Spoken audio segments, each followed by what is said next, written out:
గాంధీ భవన్ మాట్లాడితే రాజగోపాల్ రెడ్డి తుంగతుర్తి బాగలేదు, నగరకల్ బాగలేదు, నీది నువ్వు కడుకో మునుగోళ్ళ నీకు చక్కదనం ఆడ చెప్తుంది. నాకు కూడా రిపోర్ట్ వచ్చింది మునుగోళ్ళ ఇట్లా ఉందని. నాకు దాని సమాధానం చెప్పాలి.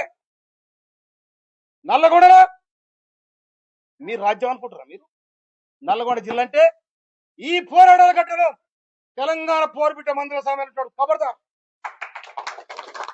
నీలాక ఇటు రాకపోతే అటు, అటు రాకపోతే ఇటు. బీజేపీకి ఎందుకు పోయి రాజగోపాల్ సమాధానం చెప్పాలి. బీజేపీలో పోయి ఎందుకు పోటీ చేసిన రాజగోపాల్ చెప్పాలి. నువ్వు రాహుల్ గాంధీ ఇచ్చావు, సోనియా గాంధీ ఇచ్చావు, అన్ని మర్చిపోయి మళ్ళా కాంగ్రెస్ లోకి వచ్చి పోటీ చేసినావు.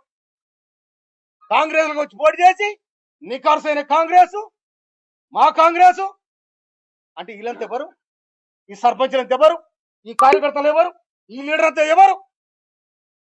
కనుక మళ్ళీ ఒకసారి తుంగతుర్తి కోసం కానీ, నకరగల్ కోసం కానీ, మా మాదిగ సీట్ల కోసం, మా దళిత సీట్ల కోసం మీరు మాట్లాడితే దానికి సమాధానం దొరుకుతా కూడా మనం చేస్తున్నాను. 2 మంత్రి పదవులు మిగిలి ఉన్నాయి. ఒకటి లంబడోళ్ళకి ఇవ్వాలి, ఒకటి యాదవులకి ఇవ్వాలి. ఇవ్వాలి. నన్ను ఈ నియోజకవర్గానికి నాకు చెప్పకుండా నా ప్రోటోకాల్ను, నా హక్కులను హరించినందుకు నేను ఖర్గేకు, రాహుల్ గాంధీ కూడా కంప్లైంట్ చేస్తాను మనం చెప్తున్నాను.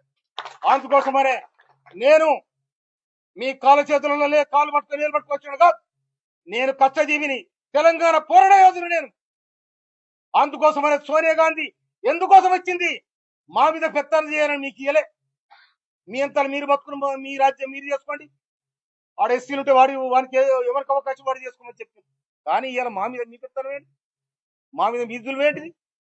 మండలపాడు నేను 9 మంది మండల పార్టీ అధ్యక్షుల అభిప్రాయం తీసుకొని ప్రకటించిన నిన్ను ఆపేదాము. నీకు ఎక్కడిది? ఎవరిచ్చి నీకు అధికారం?